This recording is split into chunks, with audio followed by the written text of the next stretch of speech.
Think about this for a second. The plane you board for your next flight could be running on something that, just weeks ago, was bubbling in a restaurant fryer, cooking your French fries. Every year, millions of gallons of waste grease that would otherwise clog sewers or end up in landfills are instead being refined into a fuel so pure it can power a Boeing 777. And this single transformation cuts carbon emissions by up to 80%. The greasy truth behind jet fuel is stranger and way more valuable than anyone ever imagined. This is the multi-billion-dollar race to transform grease-trapped sludge into the fuel of the future. Airlines are desperate for it. Governments are mandating it, and a handful of refineries are perfecting a process that turns fryer waste into kerosene, pure enough to fly a plane across the ocean. But there's a problem. There isn't nearly enough grease to go around. To understand why, you first have to understand what you are flying on. Standard jet fuel is kerosene refined from crude oil pulled out of the ground. It's a fossil fuel, and burning it pumps roughly 2.5 billion metric tons of carbon dioxide into the atmosphere every single year. The aviation industry knows this is an existential problem, not just for the planet, but for their business. So they made a hard commitment: net zero carbon emissions by 2050. And sustainable aviation fuel is the only near-term way to make a meaningful dent. The science behind it is almost too good to be true. Restaurants produce mountains of used cooking oil, so does every food processing plant and slaughterhouse. That waste grease, which is mostly a nuisance, is stuffed with triglycerides. Run those triglycerides through a process called hydroprocessed esters and fatty acids, or HEFA, and you get a hydrocarbon molecule nearly identical to fossil kerosene. It's a drop in fuel. No engine modifications, no new pipelines, no new tanker trucks. And depending on the feedstock, it slashes life cycle emissions by up to 80%. That's a bigger carbon saving than switching every car on Earth to electric. The problem isn't the technology. Refineries like Neste in Finland, World Energy in California, and Diamond Green Diesel in Louisiana are already producing this fuel at scale. In 2025, global SAF production roughly doubled to just under 2 million metric tons. But that's still only 0.7% of total jet fuel consumption. The bottleneck isn't refinery capacity. It's what goes into the front end. The entire global supply of used cooking oil and waste animal fat, if you collected every last drop, still wouldn't cover a 20th of what aviation needs. And just about every gallon is already spoken for. So that's the trap. The one fuel that can decarbonize flight relies on a feedstock so scarce that it's become one of the most contested resources on the planet. A resource that used to be thrown away. A resource that now has a global industry hunting through sewer pipes and dumpsters. And when demand vastly outstrips supply, a new kind of underground economy is never far behind. Because right now, there's a quiet war being waged over the grease in your kitchen fryer, and the people fighting it will stop at nothing to win. Across the world's restaurant districts, it happens after midnight. A truck pulls into an alley, a hose dips into a greasy metal bin behind a fried chicken joint, and within minutes hundreds of gallons of used cooking oil are siphoned away. But this isn't a licensed collector, it's a theft. And that oil, worth far more than you'd ever guess, is about to vanish into a global supply chain so obscure, so cutthroat, that entire criminal networks now treat your leftover frying fat as liquid gold. To understand why, you have to look at the menu of waste. The industry splits used grease into two colors. Yellow grease is the filtered oil from restaurant fryers, the stuff that cooked your French fries and chicken wings. Brown grease is the sludge scraped from underground traps, a rancid mix of fat, food particles, and sewer water. Both can be converted into jet fuel, but yellow grease is the prime feedstock. A decade ago, rendered yellow grease went for pennies a pound, mostly sold to make soap, animal feed, or biodiesel. Today, thanks to aviation's insatiable new appetite, the price has quintupled, sometimes exceeding 40 cents a pound. And when a single grease bin behind a busy restaurant can hold 300 pounds of oil, that bin is suddenly a $70 jackpot sitting unguarded in a dark alley. The math drives the theft, but the real money isn't in stealing a few bins. It's in controlling the flow at scale. Global companies like Neste, the world's leading producer of sustainable aviation fuel, have positioned themselves at the center of this flow. At Neste's mammoth refinery in Singapore, over 1 million metric tons of waste and residue oils can be processed each year into a clear, odorless kerosene. The process begins with pre-treatment. Crude yellow grease arrives by tanker ship, reeking and dark, loaded with impurities. It's heated, filtered, and chemically stripped of metals and phosphorus that would poison the refining catalysts downstream. What's left is a purified triglyceride oil that looks almost like vegetable oil. Then the oil enters the hydroprocessing unit. A torrent of hydrogen gas is pumped in. The temperature soars past 600 degrees Fahrenheit, and the triglycerides are cracked apart. In a tightly controlled sequence of reactions, hydrodeoxygenation, hydroisomerization, and hydrocracking, the long carbon chains are snipped and rearranged into molecules with exactly 9 to 15 carbon atoms.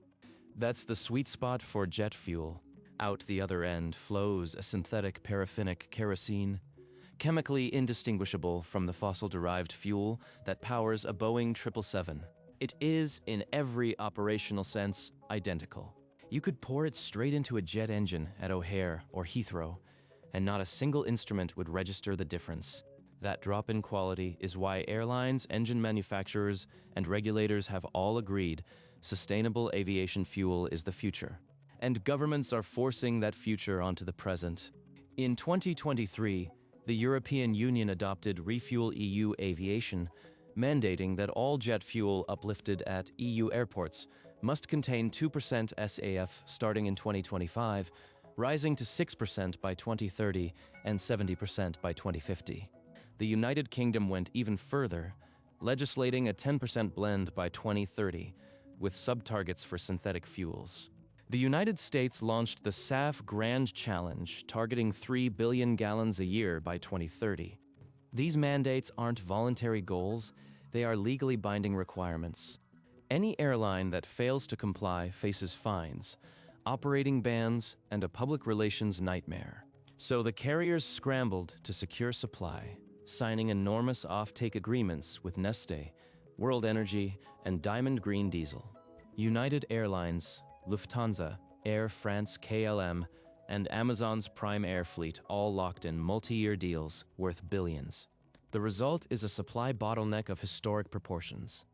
About 82% of all global SAF production capacity relies on the HEFA pathway, meaning it lives or dies on waste oils. Yet the total worldwide collection of used cooking oil and animal fat is between 30 and 40 million metric tons a year. And only a fraction of that even reaches commercial aggregation. Aviation alone would need hundreds of millions of tons to fully decarbonize. So the industry must compete with road transport, biodiesel, oleochemical manufacturers, and livestock feed producers for every greasy drop. That competition has created a market premium of roughly $1,000 per metric ton over conventional jet fuel, as reported by the International Air Transport Association. In other words, refiners are willing to pay obscene amounts just to keep their hydroprocessing reactors fed. And that is where the darker side of the green miracle comes into view. When a commodity is scarce, expensive, and easily disguised, fraud is inevitable. Investigators started noticing unusual patterns.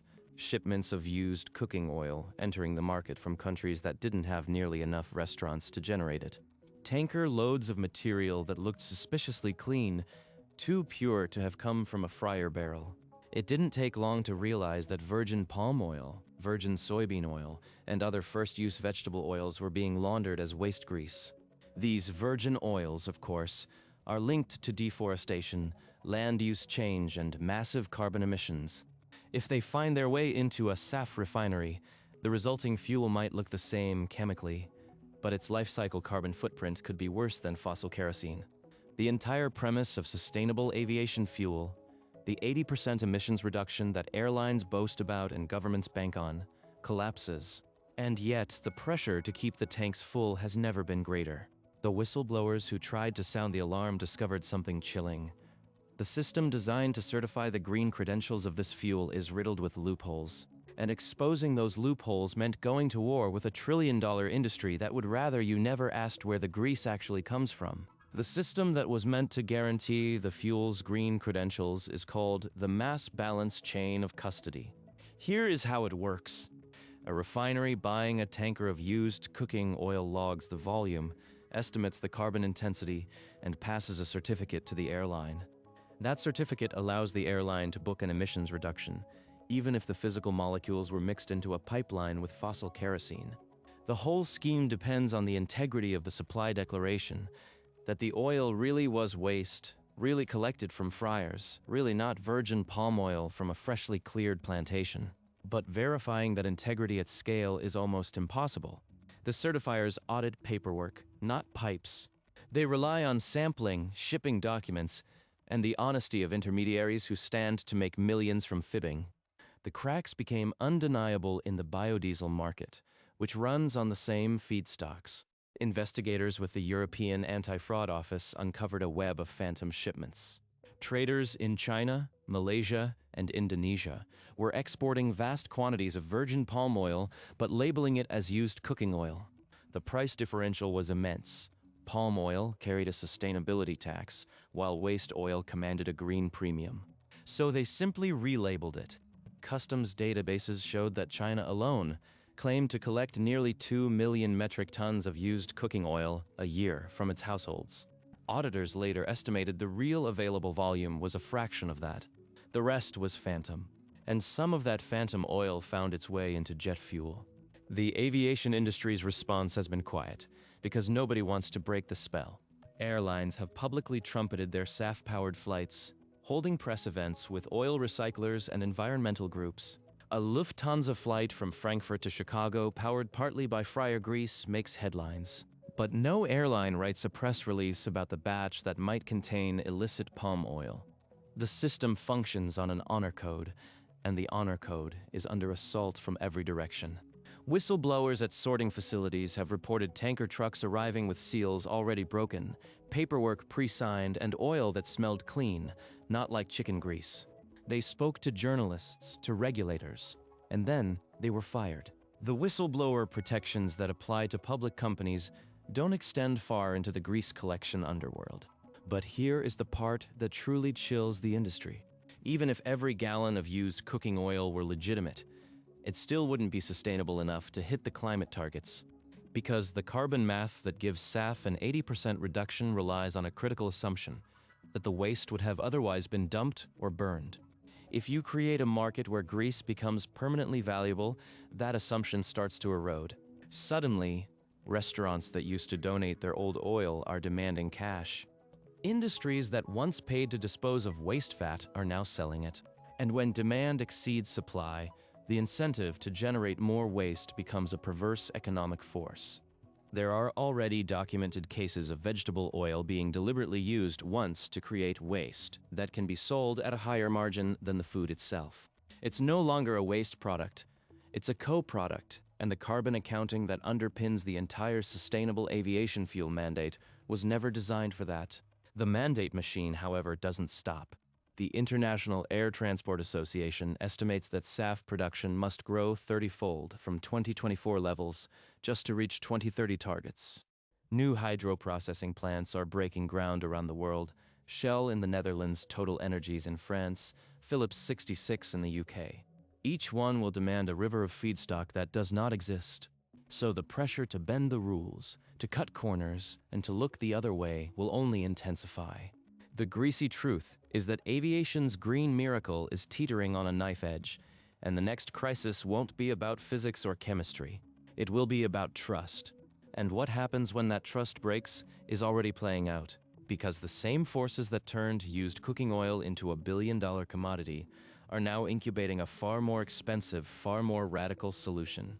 One that doesn't depend on yesterday's fries at all.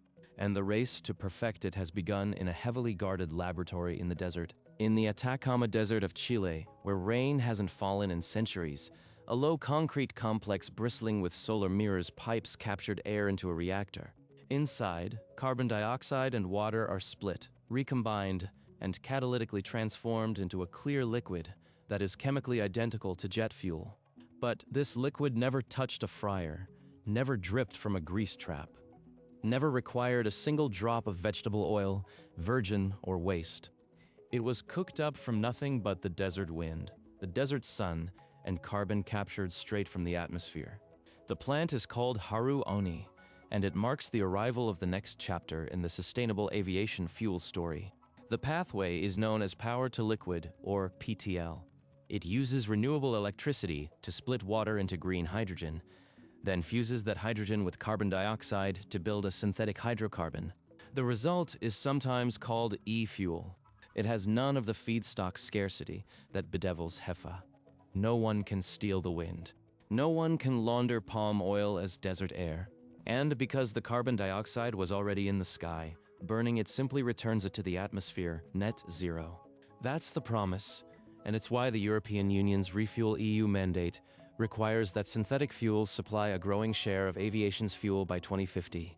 The same desert logic is being chased by other ventures. Synhelion in the Swiss Alps, using concentrated solar heat, and Prometheus Fuels in California, using renewable electricity directly. They all aim to bypass biology entirely.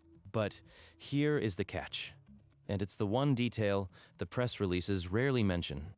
Haru Oni's demonstration plant cost more than $70 million to build, and even running at full tilt, it can produce only about 34,000 gallons of e-fuel a year. A single Boeing 787 crossing the Atlantic burns roughly 18,000 gallons. So this first-of-its-kind facility, after years of engineering, can refuel less than 2 such flights annually. To hit just 1% of global jet fuel demand with e-fuel would require a supply of green electricity equal to the entire current output of the Netherlands. The physics of synthesis is unforgiving. Each step, from electrolysis to carbon capture to catalysis, bleeds energy. The price tag on the resulting fuel is currently 5 to 10 times that of fossil kerosene and at least 3 times that of grease-derived SAF. Airlines that lined up to buy every barrel are now staring at a gap between ambition and economics that no mandate can bridge overnight. That hasn't stopped the horse race. In 2026, 12 South Energy Earth announced a $3 billion power-to-liquid plant in Texas, designed to produce enough e-kerosene yearly to fuel tens of thousands of flights. Qatar Airways and Airbus poured capital into a facility in northern England. The United States Department of Energy funneled billions into the hydrogen hubs that will feed future e-fuel reactors. Governments and investors are betting that the cost curve for e-fuels will drop the way solar and battery costs collapsed.